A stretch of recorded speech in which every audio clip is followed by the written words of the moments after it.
We now proceed to the main business of this evening. The motion before this House was Disestablish the Church of England.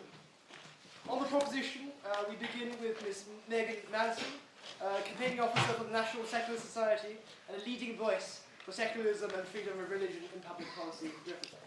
We have Dr. Jonathan Chaplin, political theologian and lecturer at Cambridge, former director of the Kirby Lang Institute for Christian Ethics. And we have Jubb, member of the House Committee and first-year theology students at University College. On the opposition, we begin with the Bishop of Blackburn, Dr. Philip North. And he is known for his ministry in revitalising disadvantaged areas. We have the Reverend Fergus Butler-Galle, Nicholas and Mary Charberry, and leading literary light in the Church of England, I'd say. And Mr. Roderick Passey, third-year classicist, and at St. Cuthbert's Society. Can I invite Ms. Megan Manson to open the case for the proposition? Thank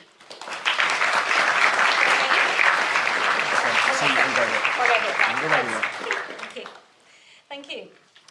The last time I was at Durham Union Society, I was an undergraduate. I was skipping revision for an exam I had the next day because the Union Society was doing something I thought was more interesting. It was hosting a talk by the great actor Patrick Stewart. So it seems fitting to start by quoting one of the movies that the legendary Patrick Stewart has been in, John Borman's 1981 epic Excalibur. This retelling of the legends of King Arthur features the quest for the Holy Grail. And to find the Grail, Arthur's knights must solve a riddle. What is the secret of the Grail? Whom does it serve? This question, whom does it serve, is the question this House must consider when voting on tonight's motion to disestablish the Church of England. Disestablish simply means the separation of the Church from the state. It means removing the Church of England's unique privileges in our state and removing the state's unique ability to interfere with the Church. Disestablishment means bringing the Church's position in line within our democracy with all the other religions and beliefs. It means freedom of religion and belief, and it means equality of religion and belief. So we return to the question, whom does establishment serve? Who benefits from one religious denomination being chained to the state? I hope that following this debate, you will conclude as I do about whom establishment serves and vote in favour of the motion to disestablish the Church of England. Whom does establishment serve? First, does establishment serve Christians? It's worth pointing out that some of the most persuasive books and essays calling for disestablishment have been written by Christians, both Anglican and non-Anglican. They rightly view disestablishment as a liberation from the shackles of the state. I'm sure Dr. Chaplin will go into further detail about the Christian case for disestablishment, so I won't dwell on that point further. So if establishment doesn't serve Christians, whom does it serve? Does it serve the state? Let's begin by looking at the head of state, the monarch. Cast your minds back to King Charles's coronation, a huge C of E ritual in a huge C of E building led by C of E clergy. At the heart of this ritual was the coronation oath. We saw King Charles kneel down, kiss a Bible, and swear before the Archbishop of Canterbury to maintain the Church of England's established status and all its privileges therein. Only then did the Archbishop crown him. We saw our head of state serving the Church, not the other way round. How about other aspects of the state? Does establishment serve Parliament? Well, thanks to establishment, our House of Lords has 26 seats automatically given to Church of England bishops. These bishops are granted this extraordinary privileged platform to advance their religion's agenda solely because they are C of E bishops and for no other reason. No other religion, or indeed any other special interest group, has its own seats, let alone denominations representing Northern Ireland, Wales or Scotland. And no other sovereign state gives automatic seats to religious clerics in its upper house apart from Iran. This vestige of theocracy looks increasingly incongruous with our 21st century democracy. You may hear the bishops claim their value lies in being able to speak for all religions and to give a special moral insight. As a member of a non-Christian religion myself, I can confirm that the bishops do not speak for me. And as for the special moral insight, one does not need to be a religious cleric, or even religious for that matter, to be a moral person. Most people in this room tonight are not clerics, and I'm sure a great many of you here are not religious. But I am certain you are all concerned with what's right and wrong, and have well-considered, well-informed opinions on this. Otherwise, you probably wouldn't be in a debating society. On top of this, the Church holds many moral views which the British public of today has largely rejected. This is an institution which is officially homophobic. The Church still officially teaches that gay sex is a sin. Let's not forget, its bishops in the House of Lords tried to block the legalisation of same-sex civil marriage in 2013. This is an institution which is officially sexist. It allows its churches to ban female figures. At the last count, I believe 500 churches do so.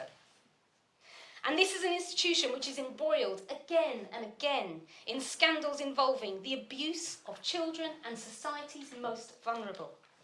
A recent report into abuse in the C of E concluded that its safeguarding, quote, falls below the standards expected and set in secular organisations. Whom does establishment serve? Let's turn our attention to the most important party. Does establishment serve the British people as a whole? A look at recent census data makes the answer obvious to me. Christians are now a minority in the UK, while non-religious people and members of other religions are increasing rapidly. What's more, less than 2% of the country go to regular Sunday services, according to the Church of England's own figures. Lack of attendance and membership was the basis for successful disestablishment campaigns in Wales. In 1851, nonconformist chapel attendees outnumbered Anglicans by 4 to 1. How could it be right for such an unpopular church to be privileged by the state, the argument went. And now that same argument must be made for disestablishment of the Church of England. Supporters of establishment will argue that the church serves people through its social initiatives, and it's quite true, the church does good community work. But the same can be said for numerous other organisations, including religious ones which aren't established. If you were to go to my hometown of Gravesend in Kent and you were to ask a random person on the street, take me to the place of worship which feeds the hungry and looks after the elderly, they would take you, probably, to the Sikh temple. Sikhism doesn't need to be established to serve a valuable social function, and neither does the Church of England. So what is the secret of establishment? Whom does it serve? Like the Holy Grail, the answer is lost in the mists of time. If establishment ever did serve anyone, it does not do so now. Aside perhaps from an elite few at the top of the church hierarchy, who benefit from the political power and prestige which establishment grants them. Separating church and state would not only benefit the state, making it fairer, more democratic and more appropriate to the needs of a diverse 21st century Britain. It would be an opportunity for the church to reinvigorate itself. Before disestablishment, the Church of England... I'm afraid. Okay. So, can I sum up just one sentence? Sure. I just want you to think of the church in Wales. It celebrates its disestablishment every year, and that's what happens when you take a religion out of the hands of the state and you give it to the people who truly care about it. Thank you.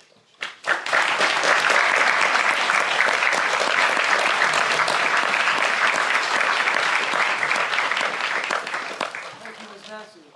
Please can I now invite the Bishop of Blackburn to open the case of the opposite.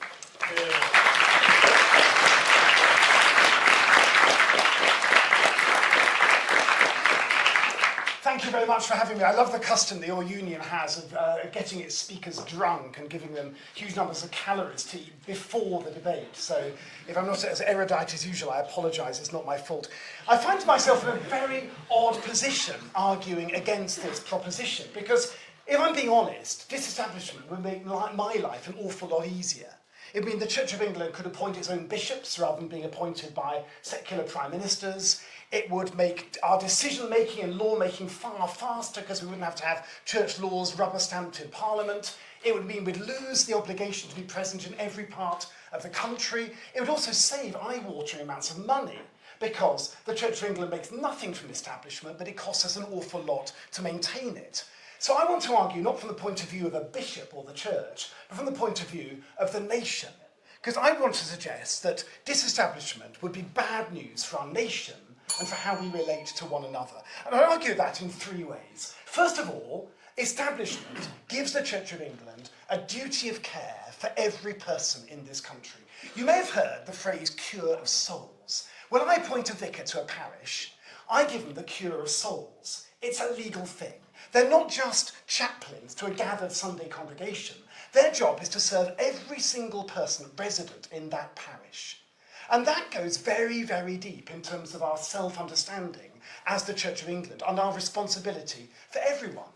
That's the reason we deploy highly trained priests to every community in this country at no cost to the taxpayer.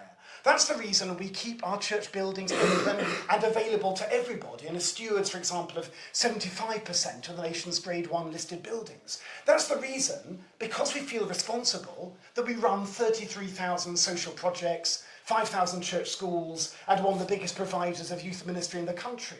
That's the reason people sit searching for truth, looking for answers to their questions, searching after the truths of God, can find that in a family, not just that they're welcome to, that they belong to. If you're vulnerable or poor or struggling or don't know where else to turn, by law, the Church of England is there for you. You have a legal right to its ministry. That ministry is there for everybody. There is no membership. The Church of England is open to all who need it. So establishment is not about power and status. It's about presence and it's about service. So that's the first point. Establishment gives the Church of England a duty of care to everyone. Then second, the Church of England gives a place for faith. One thing that fascinates me, as someone who's done a lot of interfaith dialogue, is that those who are most passionately opposed to establishment tend not to be Anglican clergy. They tend to be leaders of other global faiths.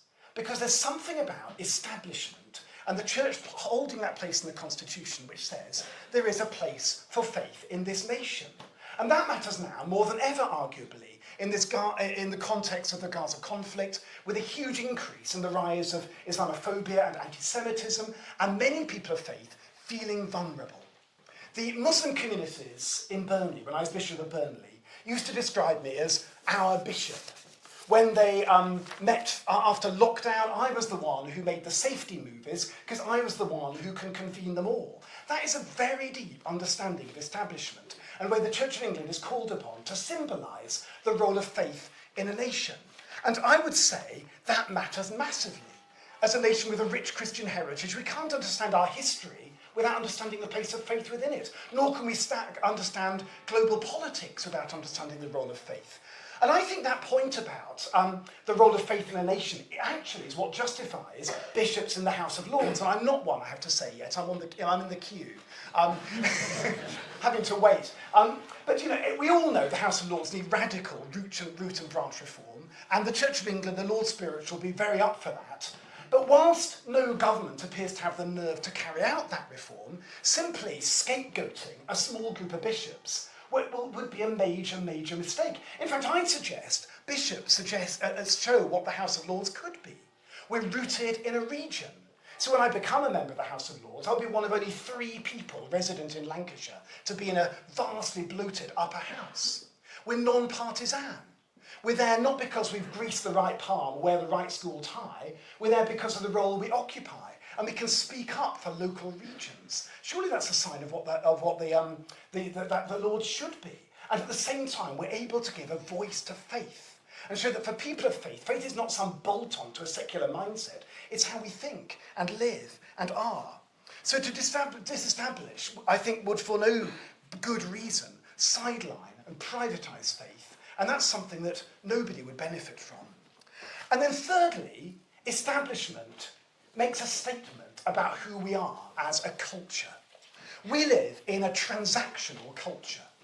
The all-pervading power of the multinationals means that increasingly the only form of human interaction is the economic and the contractual.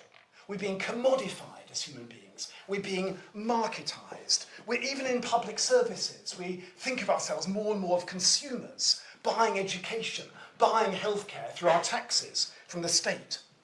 And in that context, everything that is non-economic, be that faith, culture, relationship, beauty, all those things actually that make life worth living, are being privatised. They're being pushed off into the sphere of the private. The establishment of the Church of England very beautifully, very subtly subverts that marketisation by placing something else, something which is not a commodity, something which is irrational in economic terms, in other words, faith, at the heart of the nation. That is, I think, making a very, very powerful statement, because as we make a place for faith in national life, so also we're making places for ritual, for aesthetics, for ceremony, for music, for relationship, for all those non-economic ways of relating and being. And the evidence, I would say, for that is the role, the very, very popular role that the church plays in big national ceremonies, remembrance, coronations, the death of a monarch. That's all a sign of it being something other than the market that lies at the heart of our cultural life. A nation that, for reasons of a transient secularism, abolished establishment, would be sinking itself ever deeper into the tyranny of marketising human life. Establishment is a symbol of a nation which has a richer vision of human life and of human flourishing. So if you ask me as a bishop, I'd have to say disestablishment would probably make my life very significantly easier.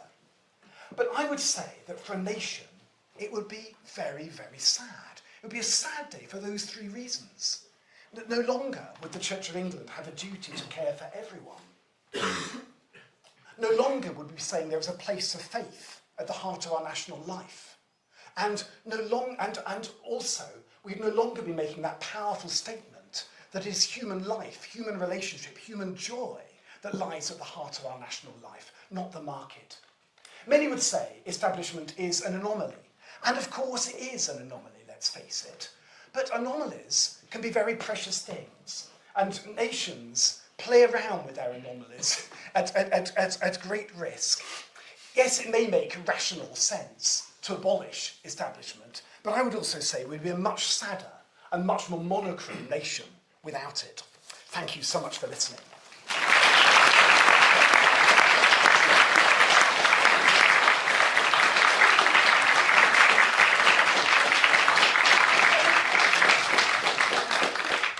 Thank you very much, Bishop. Please can I now invite Dr. Jonathan Chaplin to continue the case for the proposition.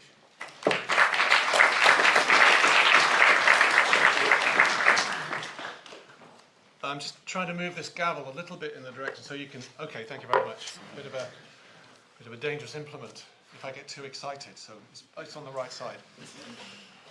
So I too, like the Bishop, speak as a lifelong active and loyal member of the Church of England.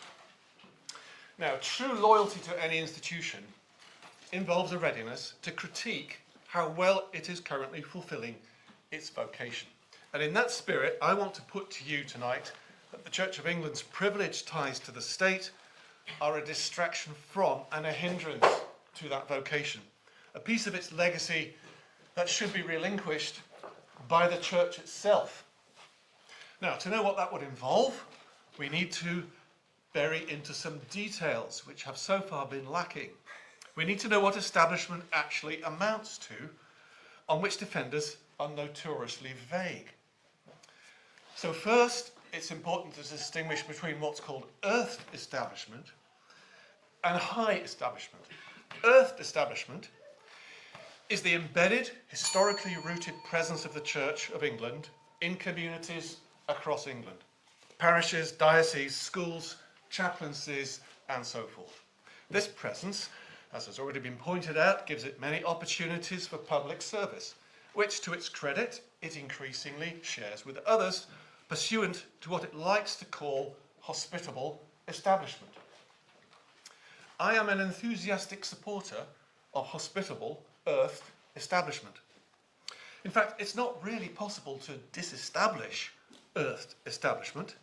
It could only be lost if the church forgot its vocation to serve all the people of England. By contrast, high establishment is the constitutional architecture of church-state relations at the UK national level. And it consists of 6 core components. Bear with me. First, the UK's head of state, the monarch, is also legally the supreme governor of the Church of England, a role dating back to Henry VIII's autocratic nationalisation of the Church in the Act of Supremacy, 1534, which, astonishingly, is still on the statute book. Second, Protestant succession, which restricts the monarchy to Protestants and also requires the monarch to uphold Protestantism in Scotland. Third, Crown appointments, the formal power of the Crown via the Prime Minister to appoint diocesan bishops and scores of other senior clergy, such as cathedral deans. Fourth, parliamentary authority over the church. Uniquely among British religious organisations, the Church of England's legal power to govern itself is wholly derived from Parliament, dating from the 1919 Enabling Act. The Church's laws need to be approved by Parliament, after being scrutinised by the Ecclesiastical Committee of Parliament, a process which can effectively require the Church to change its mind on important matters of self-governance, and has done so. Fifth, the Church of England's automatic precedence at major UK national or state occasions like royal weddings, funerals, and of course most dramatically the coronation. The Church continues to enjoy this automatic precedence even though fewer than 2% of English people are active members of it, and even though the Church of England obviously cannot represent the 3 devolved nations of the UK. Sixth, the automatic entitlement of 26 diocesan bishops, the Lords Spiritual, to sit in the House of Lords, another unique privilege. Now, those who defend high establishment, whatever they think or say they're doing, are defending these 6 constitutional components, all products of a highly idiosyncratic and deeply compromised history. They are not, as they may claim, indeed have already claimed, defending the general public legitimacy of faith in public life. Nor are they defending the inheritance of England as a historically Christian nation. And nor are they defending the general virtues of a constitutional monarchy. All of those things can be defended perfectly well, apart from any appeal to high establishment. So let's see by the end of the evening if our opponents are willing to state which of these 6 components they are actually defending and why. Now, I want to offer 5 arguments against these components of high establishment. First, and you'd think this would matter to Church of England leaders, all of them lack any theological legitimacy. They breach one or both of 2 key principles that arise clearly from a New Testament theology of church and state. One is the principle of the spiritual autonomy of the church. A church whose authority derives from Jesus Christ, as all Christian denominations claim, must govern all its own spiritual affairs and offer its spiritual services free from subservience to the state or from the possibly distorting expectations of the nation. Having a monarch as supreme governor of the church, the system of crown appointments, and parliamentary oversight of church legislation all breach that autonomy. The other principle is that the state, according to the new covenant inaugurated in Jesus Christ, no longer enjoys divine permission to recognize or favor one religion over others. The fusion of the religious and the national under the old covenant governing biblical Israel has been superseded forever. All 6 components of high establishment breach this second principle because they involve the state privileging the Church of England over other faiths, breaching its duty of impartiality.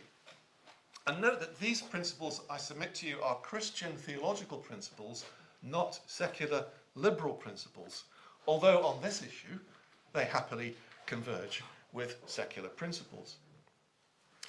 Second, abolishing these 6 components would have minimal impact on earth establishment, many of the things that Bishop North was waxing eloquent about. So, for example, removing the Lord's spiritual is not going to prevent a parish church from continuing to offer its services to all comers. It's not going to have any impact at all on what the bishop called the duty of care to all in the parish. Protestant succession, ending Protestant succession, is not going to dry up invitations to a local vicar to preside at a Remembrance Sunday service. And abolishing the Ecclesiastical Committee of Parliament is not going to have any adverse impact at all on Church of England schools or chaplaincies. Indeed, would anyone notice that it had gone?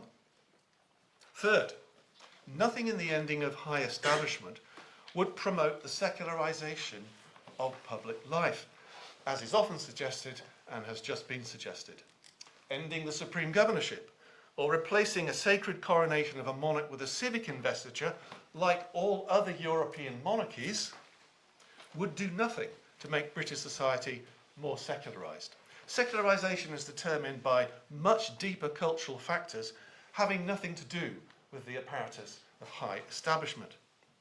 Disestablishment would not lead, as alarmists often suggest, to French-style secularism, in which faith is privatized, pushed to the margins of public life. So long as the state continues to include faith communities in the public sector, as it now does, and shows no sign of stopping. I'm all in favour of resisting the process of marketisation that the Bishop just warned against, but that does not remotely in any way depend on the establishment of the Church of England. Fourth, nor would disestablishment mean the withdrawal of the Church of England from national political debate. Yes, it would deprive it of its unique platform in the House of Lords, which is often well used by bishops. But the Church has many other ways of engaging in national debate which rely on no such constitutional inequality.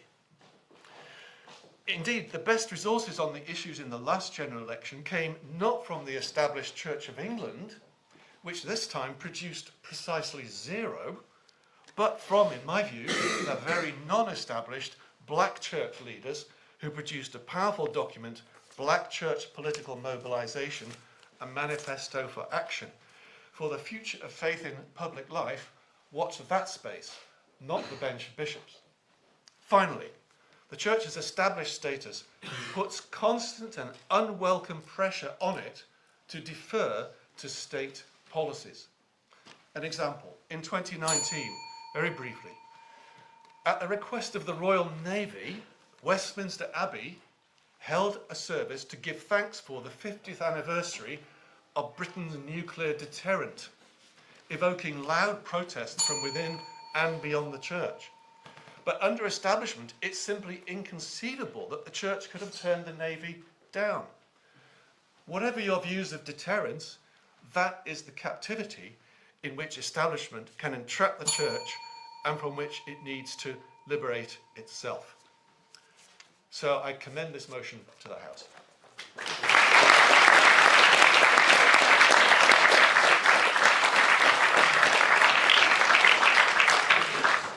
Thank you very much, Dr. Chaplin. Please, could I now invite Fergus Butler-Galle to continue the case for the opposition?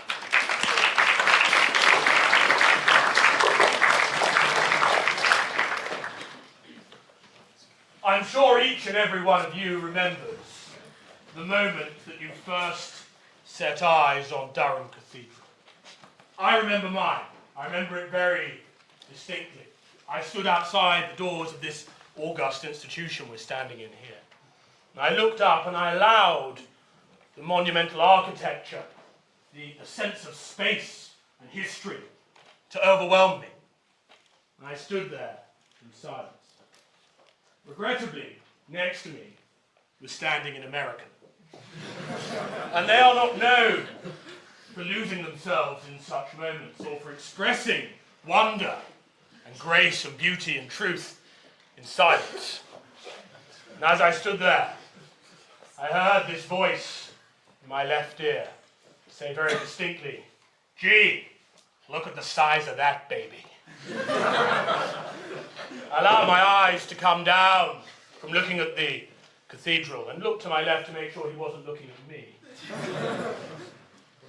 But that phrase, "look at the size of that baby," has stuck in my head every time I have come to Durham ever since. And I have to say, as I arrive on the LNER 4 hours after I meant to, and I come into Durham Station, I always say to myself, look at the size of that baby. So I have a question for you to ask you. Where do babies come from? It's one of the first questions that a child asks. A reasonable question. If we say we have here a baby of considerable import, the question is, where does it come from? Let's look at the other things, those things we want to cherish, we want to nurture, the children of our civil society. Let us look at the rule of law. Let us look at education. Let us look at freedom of worship and religion. These things that are like babies. They require nurturing, they require attention, they require care. Let us ask the very simple question, where do those babies come from? My friends, they come from the union of church and state. That is where those babies come from. That is where that baby comes from. In this age, when those babies, when the rule of law, when freedom of expression and freedom of religion are more than ever before under threat, more than ever before at risk, we need more than ever before to look at where they come from. We cannot claim that they sprang out of nowhere. They sprang from the cranium of Jove, completely fully formed. These came from the union of church and state.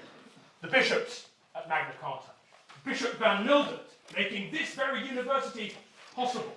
The bishops in the House of Lords ensuring that the decriminalisation of homosexuality happened in the 1960s. Bishop Ramsay of Durham, none other, ensuring that that bill passed.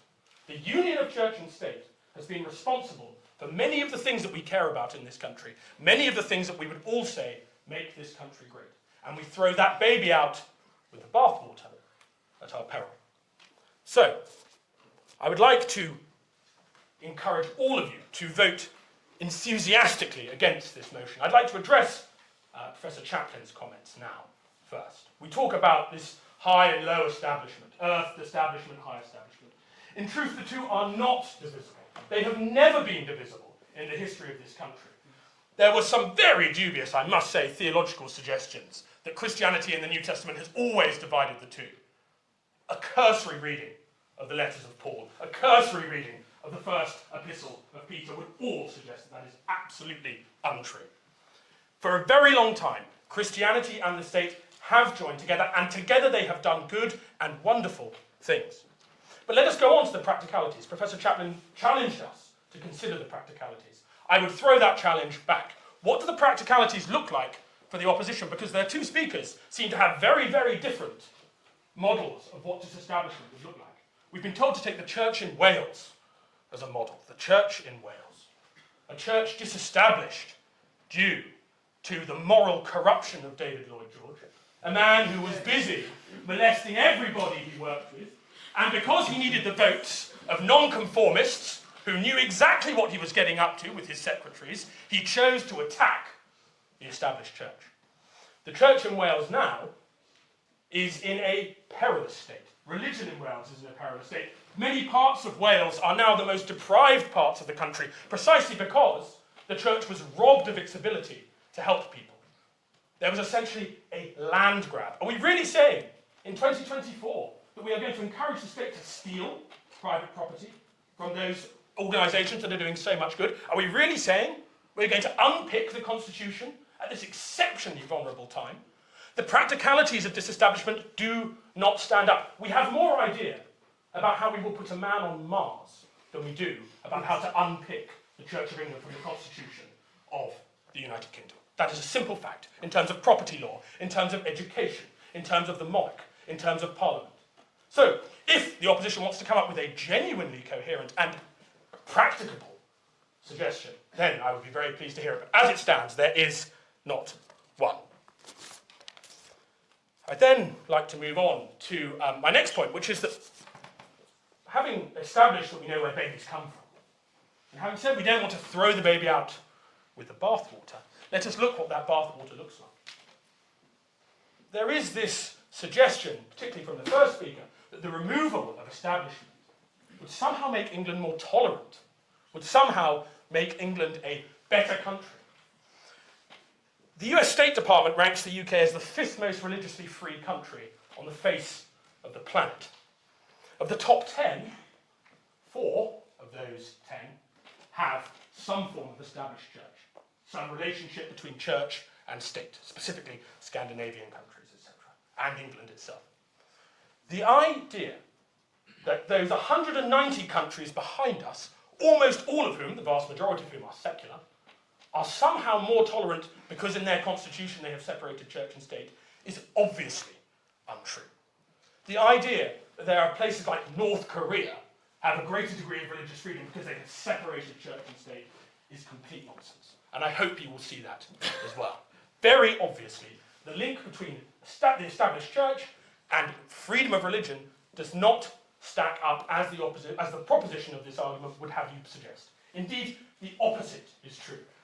The survey, the states suggest that in fact an established church is more likely to enable religious freedom, more likely to enable, as the bishop said, an expansive and representative religious sphere than a secular state. And that is why the greatest arguments for establishment come from people like the Muslim Council of Great Britain. They come from the office of the chief rabbi. Disestablishment is a peccadillo for the liberal middle classes with nothing better to worry about. In the communities across this country where the Church of England makes a difference, in our brothers and sisters of other faiths, disestablishment is not even on the agenda. So I ask the question, who does it serve? Who does disestablishment serve? Almost no one. And in that theme, I would like to address the point about Iran, the idea of the bishops. Now, in some ways, the suggestion that the Bishop of St Albans putting forward legislation against the curse of gambling addiction is comparable to the Ayatollah is amusing. On one level, it's almost endearingly ignorant of the British Constitution and indeed of the state of Iran. But let me tell you why it's not endearing. Last month, the Iranian regime executed at least 93 people. Very many more died in custody. They were killed for belonging to religious minorities, including Christianity. They were killed for advocating for LGBT rights. They were killed for advocating for women's rights and for democracy. In Iran, clerics control the media. They control the police force. They control the armed services. In the United Kingdom, the Church of England's bishops advocated last month in the House of Lords for numbers of children in the care system, prison overcrowding, and food poverty. CB schools educated children in nearly 5,000 locations, and the churches operated over 1,000 food banks. So unless the bench opposite have some information that I, as a humble parish priest, am not privy to, and indeed the Bishop of St Albans or the Dean of Lincoln have some elaborate plan to take over the armed forces, unless they have real evidence that the bishops in the House of Lords are about to unleash a campaign of persecution on religious and sexual and gender minorities, then I suggest that comparison is a grossly offensive one, and that the bodies of brave Iranians do not serve merely as ornaments on a progressive liberal argument here in comfortable Durham. To finish, I would like to put to you again the argument for establishment in the here and now. Professor Chaplin asks, which of those six will you defend? I would defend all of them. Let's look at representation. There are roughly 360,000 members of the Labour Party. There are roughly 172,000 members of the Conservative Party, 90,000 members of the Liberal Democratic Party, about 85,000 members of the Reform Party. All of them combined do not make up the same number of people who attend Church of England service on a Sunday morning. The argument from representation is clearly rubbish unless we are willing to say that no one who is a member of a political party, strange people who meet up at weekends and advocate for unfashionable ideas, should be barred from political engagement as well. Then it does not add up. Just to finish, it is merely the flap of a butterfly's wing to destroy. But to maintain, well, that is something for which a generation can be acclaimed for generations and generations to come. When you vote, vote with the current situation in mind. Vote with the past in your mind. Vote with that baby out there in your mind's eye. And vote resolutely against this motion. Thank you.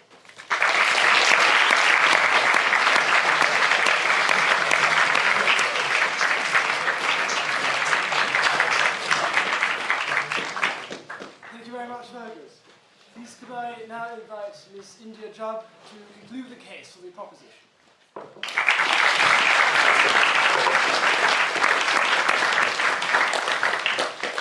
Thank you, Mr. President. Tonight I will be continuing the case for the proposition and arguing that by disestablishing the Church of England, it will be able to improve itself, move away from its disreputable past, and become a more active and up-to-date present in today's society. It is telling to me that there are Anglicans on both sides of this bench. I think it both shows quite how important it is of an issue, and I think it also shows how there can be pros and cons quite easily. Heavy luggage, like your grandmother's leather suitcase in the attic, or the trunk your great-great-grandfather took with him on his voyage across the world, is a very lovely piece of history to have, and a relic from a distant past that ought to be treasured for the stories it tells and the places it has been. However, I think we can all agree that when catching an EasyJet flight, we may, for practical purposes, in modern travel, prefer a sleek cabin bag on wheels. The Church of England was founded by one man's desperation to gain divorce from his perfectly loyal wife and marry his mistress, purely because his original wife hadn't provided him with the son that he wanted, even though she went through multiple pregnancies, stillbirths and marriages for him, and he had syphilis, so I wonder who's really at fault there. This king and fidei defensor, defender of the faith, then went on to have 6 wives, 2 of whom he had beheaded. King Henry then moved on to the Reformation, which saw the destruction of multiple beautiful churches, monasteries and abbeys for their difference to the new agenda. I would like to ask this House a question. Should we really be maintaining a church's ties to the state, which was founded by a monarch like this? The church has been used by the monarch countless times to protect and defend their position. Charles I used this, what he believed his God-given authority, to drive this country to civil war by refusing to move and adapt to the Parliament. This civil war led to parts of our beautiful cathedral being destroyed, along with countless others across the country, as did King Henry's Reformation. The Church of England has, since its beginning, been an excuse for persecution and death throughout its history. From burnings at the stake, to the stripping of decorations from churches, to the necessity for priest holes in people's homes, purely to keep people trying to do their job safe from persecution. Of course, I accept that these are historical examples, but surely it cannot be healthy for a modern church to continue being bound to a state without the ability to move past and away from the ghosts of its bloody history. The Church of England, for bifold reasons, its rooting in the past and ties to the state, is unable to move to the present times. Gay marriage has been legal in this country for 10 years, a bill which the Fidei Defensor at the time has self-signed off on. And yet, the Church of England is incapable of allowing queer members to get married in the places that mean so much to them. The ties to the state prevent the church from taking any influential positions by forcing them to try and appease too many parties. All churches have to take stances which consider scripture, doctrine, existing teaching, and the wishes of their members. However, being the Church-State of England, the State Church of England, forces this church to consider the viewpoints of the monarch, their head, the views of the country as a whole, and the views of other active churches in the country, as they have to operate on a national rather than local basis. This in turn turns people away from the church, as there is little actual policy provided. In this country, Anglicanism is falling in adherence, while churches with starker beliefs are growing, or at least declining at a slower rate. There are around 1 million Anglicans in England, but this number has been steadily decreasing for the last several years.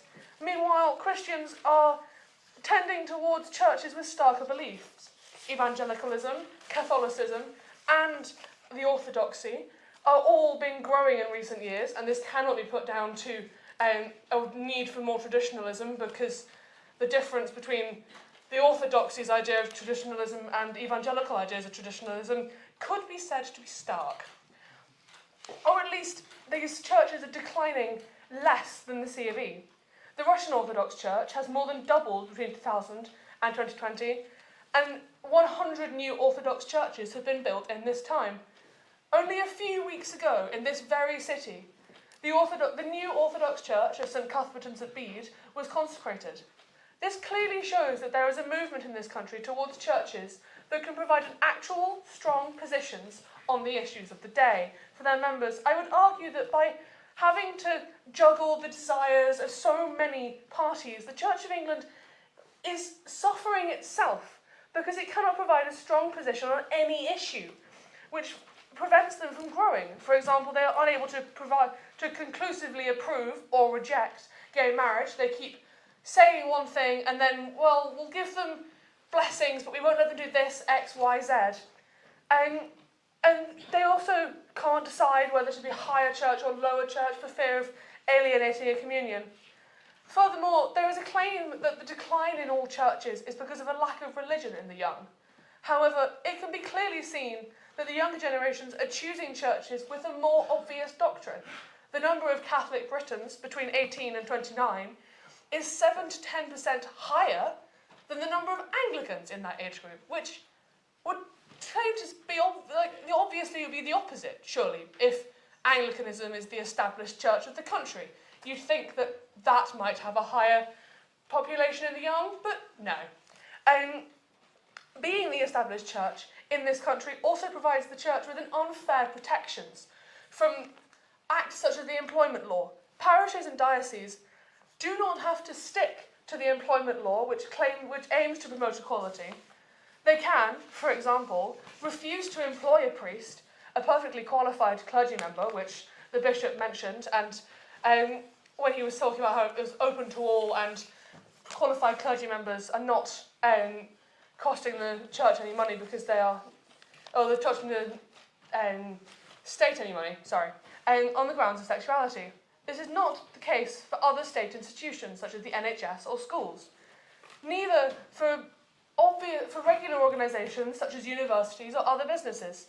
Surely we can all agree that it is not fair for the employees who are trying to get jobs that they are perfectly well qualified for, or for the people who believe in this church and just for once in their lives might want to see a priest that looks or acts or has a similar lifestyle to them.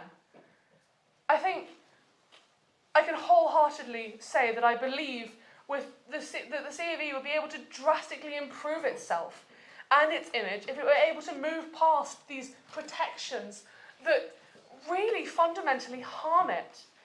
And that's the basis of my argument, is that being the established church is not helpful for the Church of England. As the bishop himself said, his job would be so much easier if he wasn't the established church. And I think that's the point. Do we want to help or enshrine the church that both sides of this bench believe in? This establishment also leads to unfair precedents. Princess Anne had to get married in the Church of Scotland, and our own king, who is head of the Church of England, had to get married in a registry office so as not to muddy the waters between church and state. Whatever your opinions on the king's marriage are, we can all accept that it seems ridiculous for the head of the church to have to marry in this way in order to not annoy the church. For example, furthermore, prayers in Parliament are required to be led by law every morning by the chaplain. Why not a rabbi, an imam, or maybe any other priest from any other Christian denomination? How is it fair when only 46.2% of this country identifies as any sort of Christian, that the denomination that has all this protection is only 12% of that 46%? Of course, it could be argued that having prayers in Parliament is becoming unnecessary as a whole. 37% of the country claiming no religion. However, regardless of how the argument chooses to use the statistics, it can be clearly seen that the establishment of Anglicanism as the Church of England is not allowing appropriate representation for the people of this country, of any religion or none. To conclude, I would like to enforce that I wholeheartedly believe that the disestablishment of the Church of England would be entirely beneficial for society and the Church itself. It would allow the Church to grow and improve and move past its bloody history in areas of to increase representation and provide an obvious best outcome for both this country as a whole and the Church. And so I urge you, the members of this House, to vote with the proposition, to move towards a country that values representation and equality. Thank you.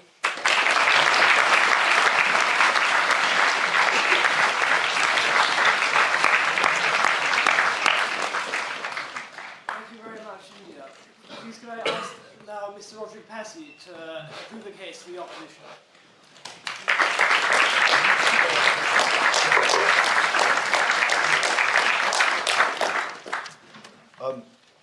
What I find particularly striking, and you might too, about the arguments of the proposition, is that as Father Fergus had the kindness to point out, they really propose no real benefit of whom the disestablishment serves, and what the real tangible harm is to the general public of establishment being as it is. They propose many arguments as to why the existence of religious doctrine in the form it is in the Church of England could be negative for the general public, but not why the establishment and association between the state and the Church has that effect. Some of the disadvantages they speak of, such as Ms. Manson pointed out, is that state religion might create unequal citizenship in the nation. Now this is problematic in theory, but realistically, I do not see how the establishment and the association between church and state could have this effect, because all the services, as far as I'm aware, that are provided to citizens of Anglican denomination are also provided to non-Anglicans, and this is not an established piece of legislation in any capacity. The only thing that it could be explained by is the idea of a societal pressure on the citizen to adhere to a religion that they might not otherwise want to on account of being part of a majority. Not only does this lose weight in the face of Anglicanism not being the denominational majority of the nation, but also in the context of other nations with no established link between church and state, such as Spain.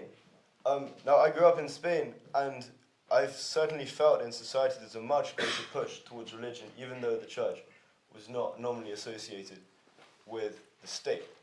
For instance, where I lived, the best schools were all religious, and to enter them, it was a requirement, if after the age of third year of primary school, to have had a first communion. And if that was not the case, as was my case, there was an additional exam that had to be sat. Now, of course, for an intellectual mind like myself, that wasn't really an issue. But for some sectors of society, you can sort of see how it could be. Now, I also spent a lot of time in my education in France, which, as you know, is a famously lay state with plenty of lay schools to go to. But yet it is one of the nations in Europe with the greatest amount of religious conflict. Now, obviously, that might incite a debate over causality and effect, and it's not conclusive evidence, but it is something worth considering. And so, in light of that, the UK, well, England, has a comparatively commendable state of societal harmony in the context of religion, whether it's despite the link between church and state, or thanks to it. I obviously think it's thanks to it. Ms. Manson also said that the link between church and state can lead to religiously, ethnically, and socio-economically segregated faith schools. This is problematic as well. Because this is obviously not something that's desirable in our nation.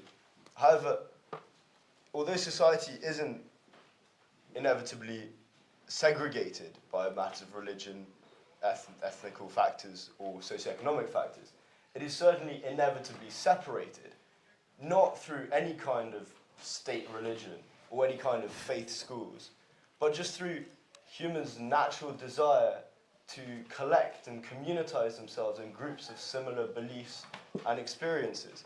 And that's inevitable, no matter whether there is an existence of a state religion or not. Another important thing that makes Anglicanism such a good thing to have as a state religion is the fact of Christianity being a religion of faith rather than practice. So it is, in terms of worship and exertion of the religion, it is something fundamentally private and intimate. And in a society where privacy is a paramount human right, it seems suitable that a religion of this kind be associated with the state. The Church of England is a lot more positive in this way than other branches of Christianity, such as Roman Catholicism, because of the less opulence of service and construction and elaborate nature of ceremony. It is a much more discreet religion and is therefore less offensive to the wider public who might not wish to adhere to it. Another thing that is criticised is the existence of Lord Spiritual and the unquestioned, unelected position of spiritual figures in politics. Now, without that status, the position of the Church of England as a state religion is fairly academic. And even within the debate, the existence of Lord Spiritual, aside from the association between state and church, I would think you'd find the majority of people are fairly indifferent to it.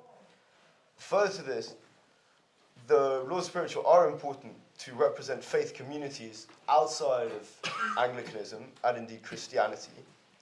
And one would think that bishops, having devoted an immense amount of their lives to the study and consideration of morality in a religious context, might indeed be better qualified than a lot of people in politics who might be safe to assume have not spent as much time dwelling on moral considerations, and thus could be a truly positive force on governance. Not that they're naturally capable of superior morality, although the possibility exists. Aside from this, one might consider that they've earned the right to this contribution, and the Church has earned the right to this contribution due to the tangible benefits that it has brought and brings to our society. This might be expressed in the 40 million visitors per year to the national churches, which greatly enhances the national and international view of this country. And so a certain amount of representation as a token of thanksgiving for that fact might be understandable. Furthermore, because of the church's great involvement with charitable initiatives and positive social work, they might understandably wish to be present for the passing of legislation which could affect them and what they might do in that environment. And that is something that is very understandable. In terms of negative effects that the church and the association between the church and state might have on the state, it's fairly limited. There's no argument of misuse of public funds or anything, because the church does not receive any funding apart from some council building work from the state. And in terms of laws, it's not like some other states where there is a imposed state religion, in that the legislation of the country does not depend on any kind of religious doctrine or teaching that could be misinterpreted or misused from an archaic scripture. Now, in terms of why the church should want to be part of the state, I think it's quite clear that the church, theologically and Christianity, should have a desire to serve and to fundamentally help the community it finds itself in. And so it should be their desire, no matter how detrimental within reason the association might be to them, to maintain a link that helps them to aid the community in a positive fashion. And the Church of England fundamentally has values that are socially aligned with those of the nation and the population. And although most of the population might not consider themselves Christian, a lot of the values that we share make sense to be governed by bodies such as the Anglican Church, which is so normal, or what we would consider normal in the values that it proposes, not dictates. The existence of a religion of faith is very important for a state religion and for these values of the population, because faith is based on trust, and it is a positive thing to infuse faith and trust in a population for the transactional community that was being talked about earlier to function, because of the interpersonal relationships that enables. Thus, the church and state have a situation of mutual benefit in terms of helping each other. And Christianity is a religion that is fundamentally based on love, and love brings happiness, and happiness is a good thing.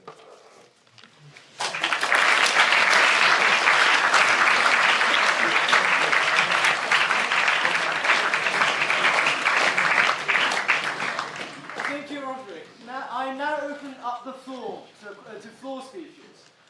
Please state your name and college so you can receive an invitation from the secretary and speak, and of course come to the right side of the house to speak on. Down to the very back.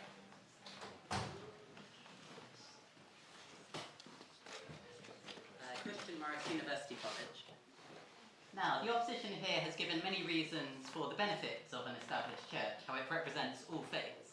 But what they have not given is why it must be the Church of England specifically, which must be this church.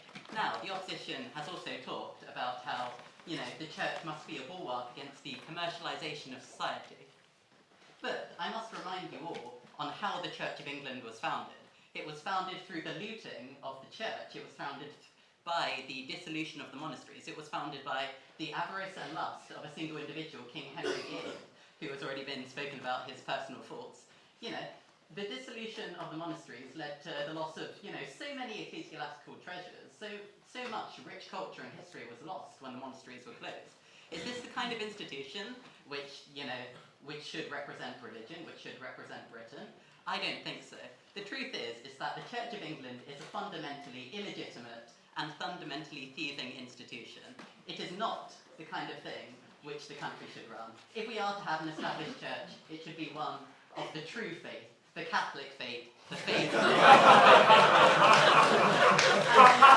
we are a few days away from the 5th of November, I must ask all of you in the house to remember the death and martyrdom of a true patriot, Guy Fawkes, and to remind you all of the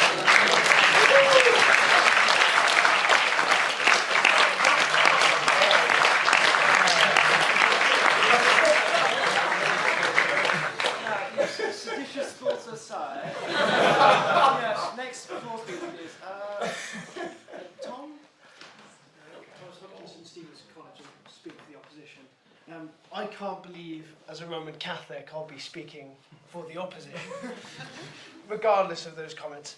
The Church of England is important to this country, culturally and constitutionally. The Lords Spiritual occupy a very special role within our Parliament, but a very important role.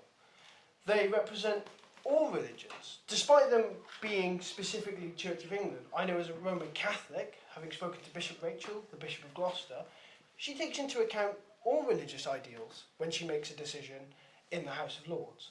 I know that my Muslim friends, my Jewish friends, they all appreciate that there is a religious representation within our Parliament. They may understand that, okay, it may not be a Jewish representation, it may not be an Islamic representation, it may not be a Catholic representation, but a religious representation holding our government to moral accountability. That is what is important about the Church of England. And I wish to address a point that was proposed by the proposition about the church in Wales. This is the second time that I will be deriding Wales now. Church in Wales is a terrible organisation, dreadful. I mean, it is so famished of parishioners and funding that they no longer have parishes, they have regional spiritual groups.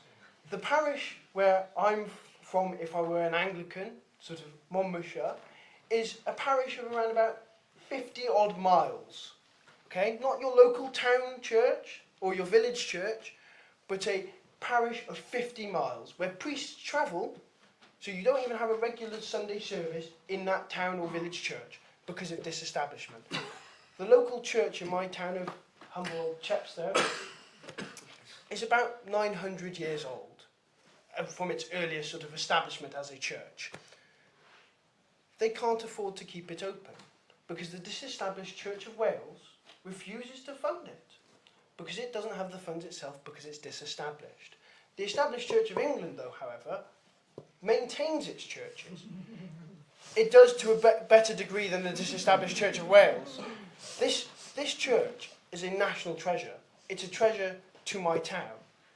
And in the next couple of years, I think we're going to be seeing it closed. And they have to, if they want to keep it open it to yoga classes, spin classes, a religious building, a sacred building that's been worshipped in for hundreds of years, open to secularisation. The Church of England is not enforcing itself upon the British people. It protects all rights of people to be irreligious and religious. It doesn't enforce itself. The Church of England is very important to me as a Roman Catholic because I feel it represents me more than any secular politician would. Thank you.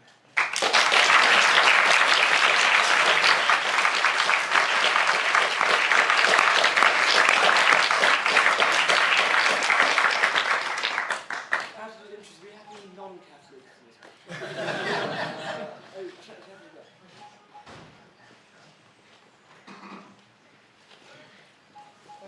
Andrew Hall, University College. Now, I'm going to tell you all a bit of a story first. When I was in primary school, I had a brilliant interest in architecture. And one of the ways I was able to put this through was actually in a school play, in which I played the architect, believe it or not. But what was I the architect of? I wasn't designing you a new shopping centre in Milton Keynes. No, I was designing a house. And I had two different surfaces for this house, whether to be built on the sand or on the rock. You all know what I'm referring to here. It's a biblical analogy of the sand and the house being built on the sand of the rock, obviously. And I can say with certainty that if you follow a state of secularism, you are building your house on sand. Realistically, there is no difference in the vessel of the nation here. The vessel in question is the nation.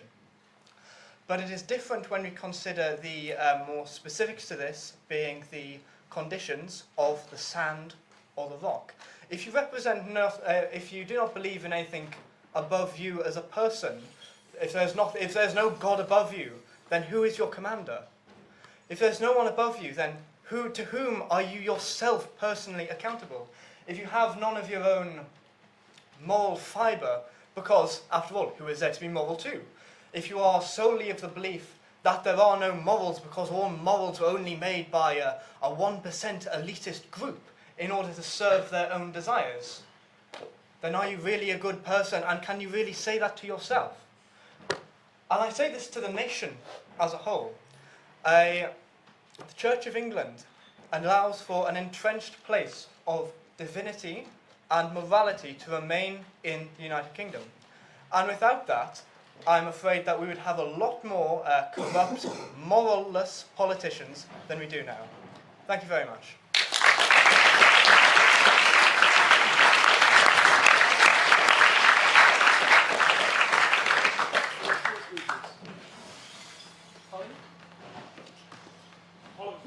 College of St. Philip and St. Bede. Well, it won't come as much surprise to the house that as a history student I want to talk about history. But before that, I want to make one very important point of rebuttal, something that's come up time and again from the proposition benches in this debate. And that is about the church and homosexuality. I've spent my entire life going to Church of England churches, and I am also a proudly gay man. Now, I accept there are issues with how we deal with the marriage of gay people in the churches, but this is changing. In fact, it comes up to a vote in my church later this year to allow for the first time more and better blessings of gay couples. But what I can really speak for is the attitude shown to me by the people in my church community. People of love. People who believe in fostering and helping young people. A close friend of mine is a man called Andrew Martin Lindsay. And his son is a transgender man, and he attended his son's wedding earlier this year. And if that does not speak to the openness and love in the church and does not fully rebut the point about homosexuality, I don't know what does. But now, to move on to my point about history. We've actually heard lots of lovely things about history in this debate, and I'd like to add more to these. I'd like to talk about my own church, back in Wadhurst. It's the Church of St. Peter and St. Paul's. It has Norman origins. The 1100s is when this chapel was first built. It's now quite a big church. But what I love the most about it is that I can stand by the door and look at a board that lists from 1100 through to the present day every vicar. I love that I can walk around and see, oh look, that is a commemorative plaque for a family in the 1700s. They died in the First World War. They died in the Boer War. I can look at all of these things. Now, obviously, as a history student, I love this, but what relevance has this to a debate about disestablishment? Well, the reason why such things exist, and the reason why, as you said earlier, we are in a position where every village up and down the land has a church, is because the church has played a fundamental role in our society through establishment. And so when you ask the question, what harm comes with disestablishment, you must consider the way that it got to be the way it is. And you must ask yourselves, if we disestablish, who's to say that in 300 years the churches won't be falling down? Who's to say that the Norman stones will be pebbles thrown about by children in parks? We got to this place through establishment. We love the place we're in. It is naive and foolish to think it would not fall apart if we voted for disestablishment. So I urge this House to vote down the motion on the table. Thank you.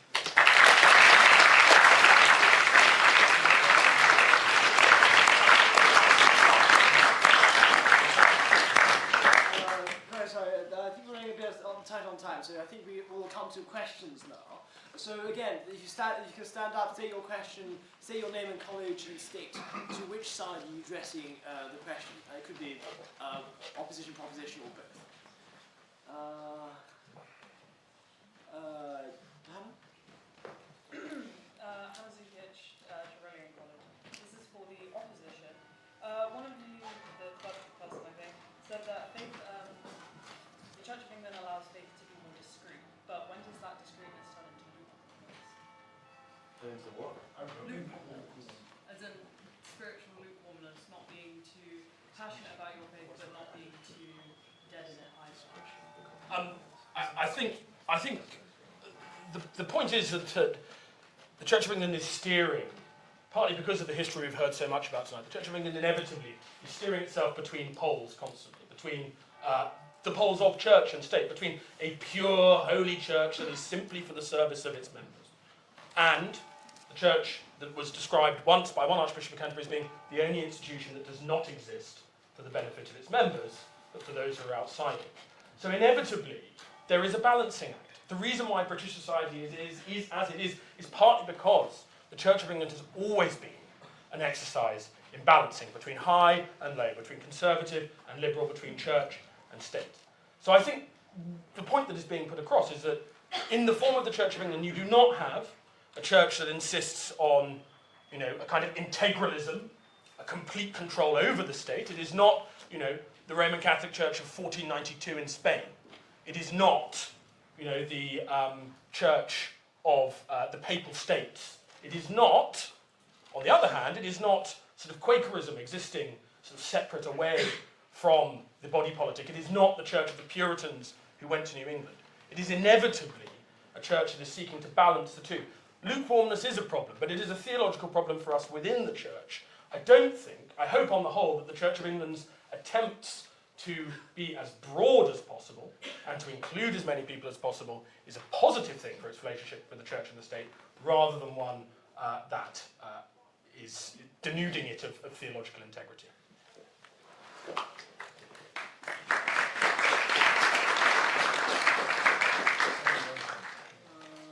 Lady at the very back.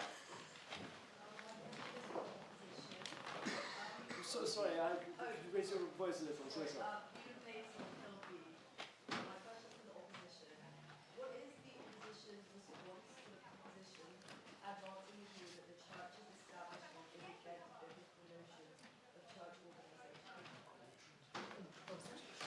We didn't hear that, sorry. Can't hear the question.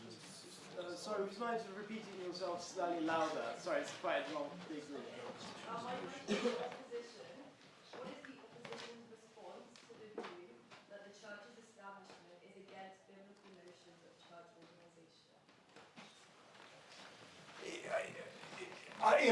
I think it's just far, far, far more complicated than a simple answer.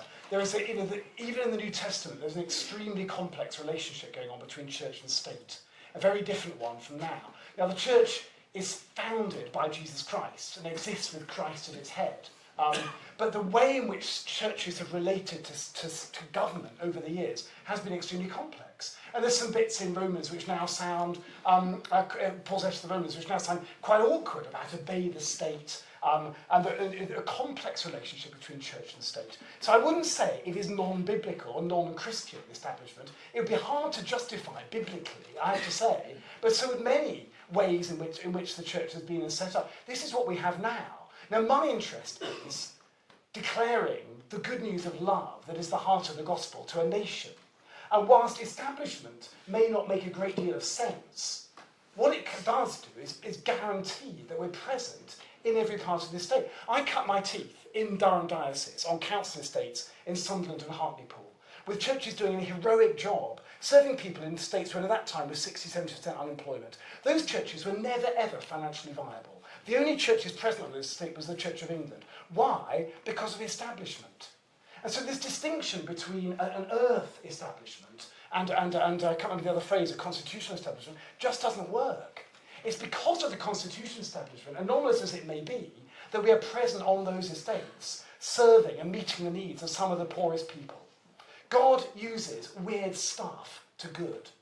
The establishment may be weird, but God uses it in ways which I would argue are good.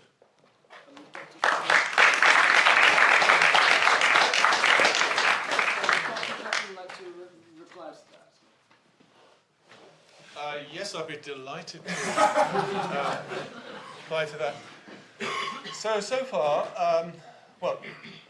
you just asserted that earth establishment and high establishment are all part of the same sort of unbroken thread. You haven't explained that connection at all, and so I would like to ask you, of the 6 components of establishment that I just listed, right, which of those prevents you, as a vicar in a deprived estate, from ministering freely in any way that you wish to anybody in that estate? What is the transmission mechanism here between the constitutional principle and the pastoral practice on the ground? So you've argued that establishment guarantees the church has a sort of duty of care for all parishioners. why does it need the law? Why do you need the law to tell you, Bishop, that you have a duty of care to everybody in your parish? Don't you know that already from your own Christian faith? Of course you do. The legal layer over that is entirely superfluous. And if it goes, which I think it should, there's nothing to stop you carrying on ministering to all the people of England, everybody in your parish, as before. May I answer? May I answer? I mean, I think we're being too literal-minded about the effect of law. It's what law symbolises, is what I'm talking about.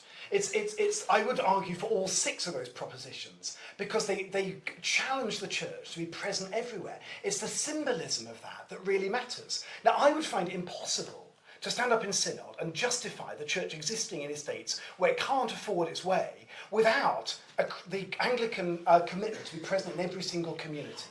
That is a result of the impact that establishment has had on the culture of the Church of England. So it's what those laws symbolise in terms of our character and our identity today. That is the connection. Maybe not a causal connection, it's a symbolic connection, and that's much more powerful.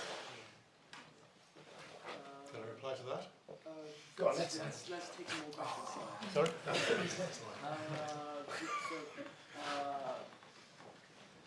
Chat at the end of the fundraiser. The establishment. Sorry, name and college, please. That's what it's our college. The establishment serves the Lord Jesus Christ, who said, "I am the way, the truth, and the life." When he said that, he surely wasn't referring to the KDA, nor all these existing denominations which have led to division rather than unity between human beings. God is the God of unity based on judgment, not division. Does the honourable member of the opposition agree that Christianity is not a religion, but a way to life and truth? Thank you. I agree that, and in an ideal world, that would absolutely be spot on. Unfortunately, we do not live in an ideal world. The Church of England is not an ideal institution, nor is any church. The problem of the Church of England and its great glory are the two identical things. It is filled with people. People are the problem of the Church of England, and people are the great glory of the Church of England. Your model for Christianity simply not being a religio, a way of rules, works very well in a prelapsarian institution of the world. A prelapsarian institution, an institution that is not affected by the fall. The Church of England is an institution that exists in a fallen world. It is an institution that exists in the context of all the divisions that humanity is capable of doing. Now, Jesus Christ calls us to follow him, the way, the truth, and the life, of course. But that is aspirational. That is the sanctification to which we are called as humans. In reality, for us to do that, we need structures. It's a bit like saying, why can't everyone be nice to each other? And that would stop murders. Of course it would. But that is not how the function of the state works. Why do we need functions in the state? Why do you need rules of a chamber like this? Why do you need to give your college and your name before you speak? To try and safeguard some sense of civility in a world where we cannot be relied upon to act in a civil manner. So I look forward to the day, absolutely.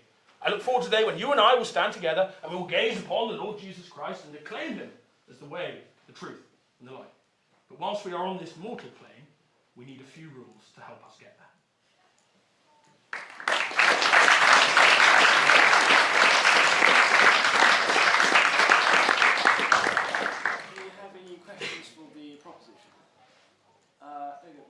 Lady on the second. Gabriella Whitley, John Snow. So the proposition have talked a lot about issues within the church and how it needs reform. Can you tell me why de-establishment is the only possible way for these reforms to happen? Because as the opposition stated, it's very intertwined with our culture. And sure, it's quite a drastic measure to sort of completely undo it instead of just slowly reform it over time. Well, I mean, part of this is about principle. I mean, just looking at this broadly, this is about the principle. We shouldn't have a state religion at all. And but we've heard a lot about how this state religion's done a lot of good for us. But the fact is, it is flawed because it's like any other institution. All institutions are flawed, and it just goes back to the point that we shouldn't have a state church. And talking about sort of solving the problems, I think it would, if we do want to solve some of the issues of the division in the church. At the moment, the church is really, really split, as you've probably heard from the Archbishop of Canterbury. And its attempt to do so many different roles is not helping it. It has to be, on the one hand, a state church for England. On the other hand, it has to be leading the wider Anglican communion. And those are countries with some very, very different values.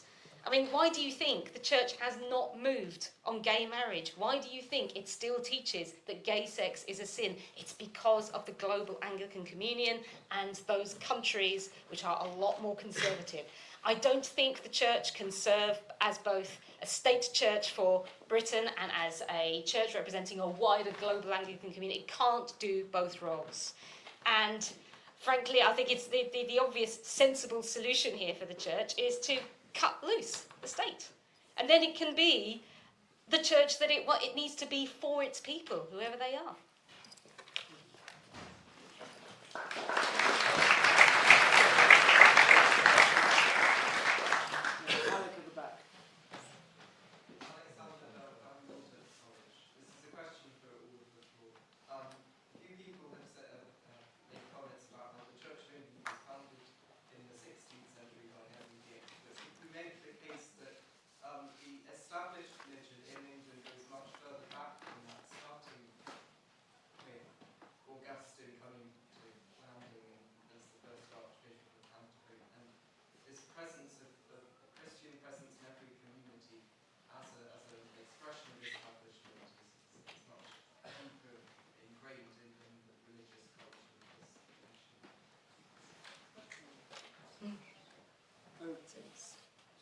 What was the question?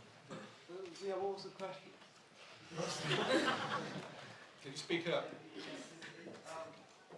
got a pillar in the way. Is the established church a product of the 16th century, something which goes much further back and is ingrained in the Do your position like to answer first? I'll try and answer while I'm trying to get some information as to what the question actually was. Is the point that the Church of England goes back way before the Reformation? Is that the point you're making? Yeah? yes, and if you think of the establishment in one of its expressions as a Christian presence in every community, is it really correct to say that happened in the 16th century? That's true. Of course, so what happened in the 16th century, actually the church was established many centuries earlier across most of Europe. There wasn't a Catholic church. One Catholic church with different national manifestations. And in every country there was an aspiration to provide a parish in every part of the country. So this is not a uniquely English or Church of England thing. Lots of churches desire to minister to the totality of their peoples. Let's not get smug about this as if this is the Church of England's unique sense of mission. Every church seeks to do that. They just have different resources to allow them to do that. What happened in the 16th century is that Henry VIII nationalised autocratically the Roman Catholic Church in the Act of Supremacy and a whole series of other pieces of legislation. Events about which the opposition seem entirely relaxed, unbothered, and have no desire whatsoever to repeal.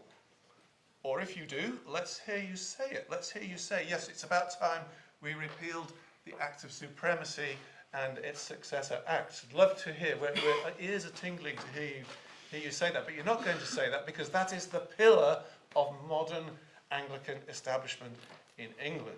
Now we're getting into some details, right? Now we're going to start getting into the 6 components of establishment that I'm asking the opposition to specify which parts they defend. You've all said you want them all, but none of you have said why you want them one by one. So the opposition increasingly are resorting to generalisation, conflation, and conceptual confusion, laced with a fair bit of bluster along the way.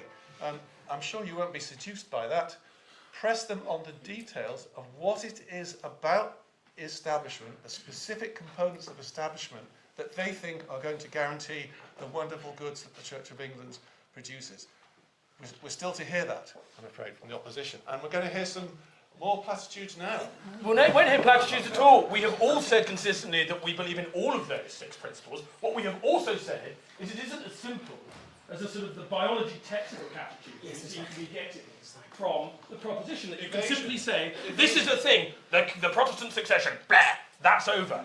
These things are part of the fabric of the nation. The first mentions of the Ecclesia Anglicana, the Church of England, were made by the man who is in the basement of that church over there, the Venerable Bede, the man who wrote the history of the English people. From the very start, it has been more complicated than a faintly systematic list. This is not a science, this is an art. This is not platitudes. It is a simple acknowledgement that things are more complicated than simply listing 6 things and saying they are so. It's not Father Christmas. If only it was.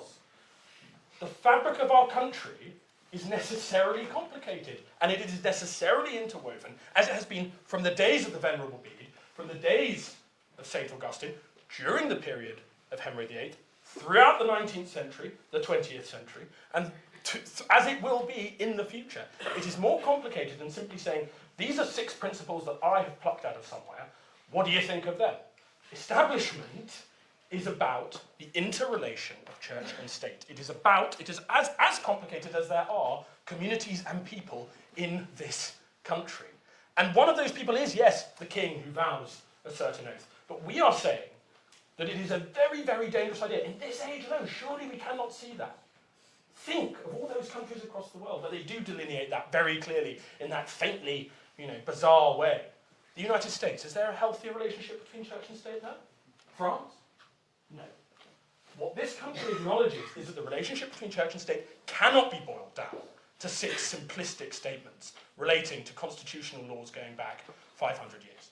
The relationship between church and state is more complicated than that because it is embedded in the human experience, the experience that goes all the way back to Bede and beyond. So, yes, I would agree with the initial question, and I would dispute the idea that that constitutes bluster. In fact, it constitutes a deeper reality than someone who thinks that this can all be boiled down to 6 easy revision points to be sat on a card. Very quick point of the line. So the first thing is you've missed my point entirely. The 6 points I made are 6 descriptive points about the establishment that you are defending. They're not my principles. They're simply a description of what is the case. And I'm asking you, and you so far have evaded the question consistently, but admittedly with considerable flourish, and more than on that side, if it was a debate about flourish, the opposition would have won hands down already. But I'm still asking for the detail of what it is that of those 6 components that you are defending, that somehow guarantees that we retain our national identity, our Christian character, our resistance to secularization, our sense of transcendence, and all the other wonderful goods that you are attributing to establishment. Now let me say one thing about that. A lot of those things, good things that have been alluded to on this side, so Magna Carta, constitutional government, a representative parliament, the rule of law, yes, they certainly have been profoundly shaped by the cumulative influence of Christianity in this country and much of the West for centuries and centuries. And we would cast aside that legacy at our cost. So, but none of that, preserving none of that, requires a defence of the idiosyncratic and anachronistic 6 components of establishment that I have listed.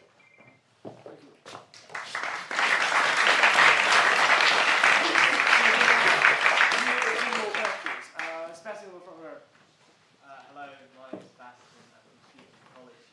My question is to the Honourable Lady. So, she talked about prayers in Parliament, and this purely a ceremonial role and has no religious participation.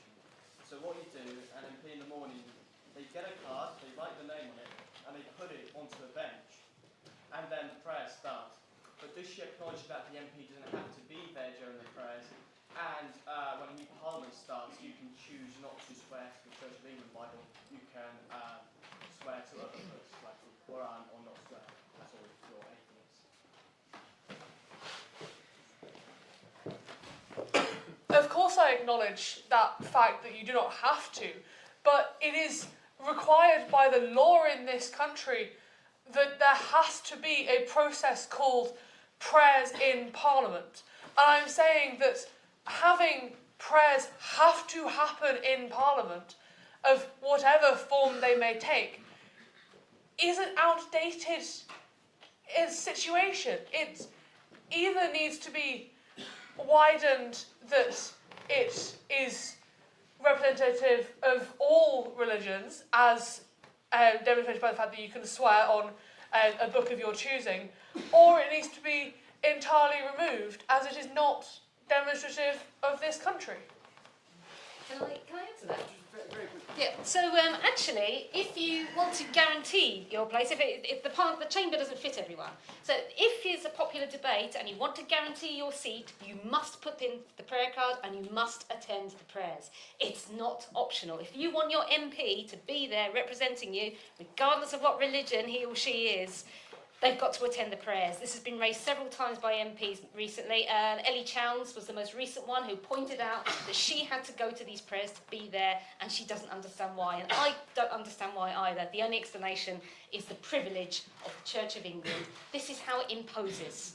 This is what it means by, when it says it defends religious freedom, it means its religious freedom. It doesn't mean the religious freedom of the people there who don't want to participate in Anglican prayers. And do you know who managed to secure those rights to swear on whatever religious text they want, or to affirm if they don't want to swear religious text? It was Charles Bradlaugh MP, atheist. He had to really, really fight to get that right. He was barred from his seat because essentially he was an atheist. They said that, well, because you're an atheist, you can't swear because it means nothing to you. So he had to fight for that right, and it's thanks to him that now MPs, whatever their religion or belief, can actually do this. They can actually they can swear on a book of their choosing, or they can affirm. So it is thanks not to the Church of England that important freedom is there. It's thanks to an atheist.